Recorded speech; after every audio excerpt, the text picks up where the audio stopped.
ನನ್ನ ಯಡಿಯೂರಪ್ಪ ಅವರ ಮಗನ ಸ್ವಾರ್ಥಕ್ಕಾಗಿ ಹಿಂದುತ್ವದ ವ್ಯಕ್ತಿಗಳನ್ನು ತುಳ್ಕೊಂಡು ಬಂದಿದ್ದರು. ಇವತ್ತು ನನ್ನನ್ನು ಸಹ ಹಠ ಹಿಡಿದು ಯಡಿಯೂರಪ್ಪ ಮತ್ತು ವಿಜಯೇಂದ್ರ ಕೂಡಿ ರಾಜಕೀಯವಾಗಿ ತಾನು ತಮ್ಮ ಕುಟುಂಬಕ್ಕೆ ವಂಶ ಪಾರಂಪರ್ಯ ಮುಂದುವರಿಬೇಕು. ಈ ರಾಜ್ಯದಲ್ಲಿ ಯಡಿಯೂರಪ್ಪ ನಂತರ ವಿಜಯೇಂದ್ರ, ವಿಜಯನ್ ನಂತರ ಅವನ ಮಗ, ಅವನ ಮಗನ ನಂತರ ಅವನ ಮಗ, ಈ ಸಂಸ್ಕೃತಿ ತರಬೇಕಂತ ಹೇಳಿ ಇವತ್ತು ಈ ರೀತಿ ನಮ್ಮನ್ನೆಲ್ಲ ತುಳಿಯುವಂಥ ಕೆಲಸ ನಾಡಿನಲ್ಲಿ ನಡೆದಿದೆ. ನಾವು ಇನ್ನೂ ಆದ್ರೂ ಹೈಕಮಾಂಡಿಗೆ ವಿನಂತಿ ಪೂರ್ವಕ ಕೇಳ್ಕೋದೇನೆಂದರೆ, ನೀವು ವಂಶ ಪಾರಂಪರ್ಯ ವಿರೋಧ ಇದ್ದೀರಿ, ಭ್ರಷ್ಟಾಚಾರದ ವಿರೋಧ ಇದ್ದೀರಿ, ವೈರಿ ಪಕ್ಷಗಳ ಜೊತೆಗೆ ಹೊಂದಾಣಿಕೆ ಇದ್ದೀರಿ ಅನ್ನೋಂಥ ನಾಯಕರನ್ನ ತೆಗೆದು ಹಾಕದೇ ಇದ್ದರೆ ರಾಜ್ಯದ ಜನ ಭಾರತೀಯ ಜನತಾ ಪಾರ್ಟಿ ಮೇಲಿನ ವಿಶ್ವಾಸ ಹೋಗ್ತದೆ.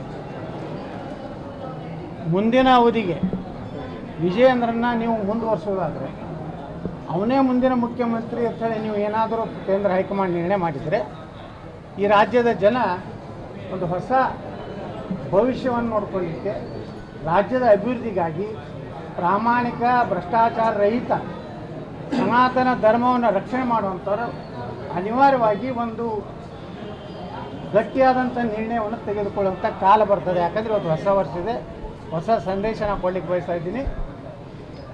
ಏನು ನರೇಂದ್ರ ಮೋದಿ ಅವರು ಪ್ರತಿಯೊಂದು ಭಾಷಣದಲ್ಲಿ ಹೇಳ್ತಾರೆ, ವಂಶ ಪಾರಂಪರ್ಯ ಭ್ರಷ್ಟಾಚಾರ ಹೊಂದಾಣಿಕೆ ನಮ್ಮ ಪಕ್ಷದಲ್ಲಿ ಇಲ್ಲ.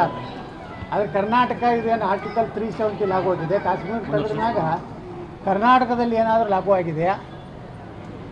ಕಾಶ್ಮೀರದಲ್ಲಿ ಎಂದೂ ಸೂರ್ಯಚಂದ್ರವರಿಗೆ ಅದು ಹೋಗುವುದಿಲ್ಲ ಅಂತೇಳಿ ಹೇಳ್ತಿದ್ರು ಕಾಶ್ಮೀರದಲ್ಲಿರುವಂಥ ನಮ್ಮ ದೇಶ ವಿರೋಧಿಗಳು. ಅದು ಕರ್ನಾಟಕದಲ್ಲಿ ಇವ್ರನ್ನ ಯಾಕೆ ನಮ್ಮ ತಲೆ ಮೇಲೆ ಹೇಳ್ತಾ ಇದ್ದೀರಿ? ವಿಜಯೇಂದ್ರ ಒಬ್ಬ ಮಹಾಭ್ರಷ್ಟ.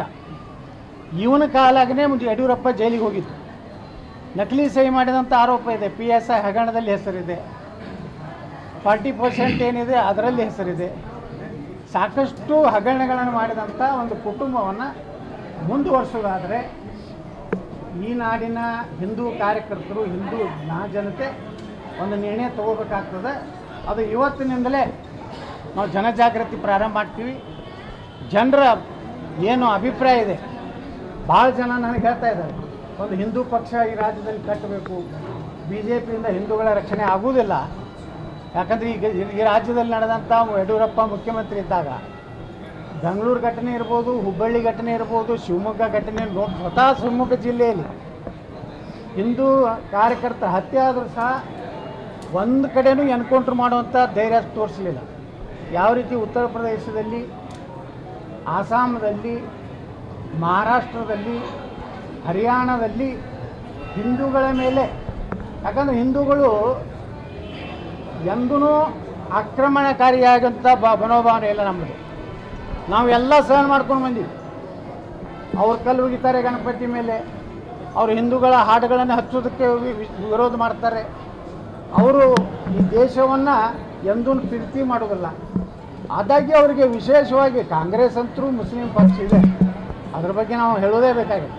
ಅದು BJP ಹಿಂದೂ ಪಕ್ಷ ಆಗಲಿಕ್ಕೆಂದರೆ ಈ ರಾಜ್ಯದ ಜನ ಮತ್ತೊಂದು ಐತಿಹಾಸಿಕ ನಿರ್ಣಯ ಆಗ್ತದೆ. ಅವಾಗ ನೀವು ಇದೇ ಯಡಿಯೂರಪ್ಪ ಕುಟುಂಬವನ್ನು ಏನಾದರೂ ನೇತೃತ್ವ ಕೊಟ್ಟರೆ ಭಾರತೀಯ ಜನತಾ ಪಾರ್ಟಿ ಹೀನಾಯವಾಗಿ ಕರ್ನಾಟಕದಲ್ಲಿ ಸೋತು